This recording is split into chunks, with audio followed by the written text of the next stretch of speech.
के लिए नाज़रीन आइए आपको सीधा लिए चलते हैं राज्यसभा, जहां नए अरकान को इस वक्त हलफ दिलाया जा रहा है। दीपेंद्र सिंह हुड्डा जो राज्यसभा का सदस्य निर्वाचित हुआ हूं, ईश्वर की शपथ लेता हूं कि मैं विधि द्वारा स्थापित भारत के संविधान के प्रति सच्ची श्रद्धा और निष्ठा रखूंगा।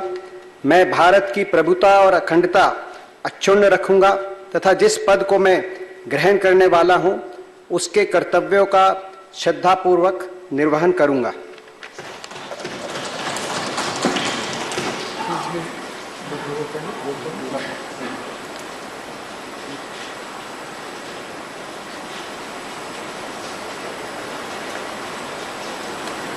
हिमाचल प्रदेश श्रीमती इंदु बाला गोस्वामी।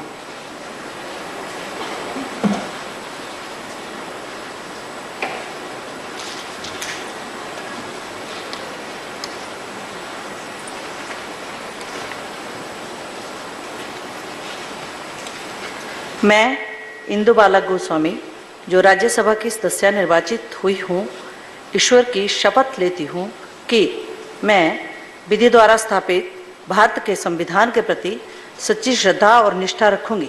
मैं भारत की प्रभुता और अखंडता अक्षुण्ण रखूंगी तथा जिस पद को मैं ग्रहण करने वाली हूँ उसके कर्तव्यों का श्रद्धापूर्वक निर्वहन करूंगी। धन्यवाद।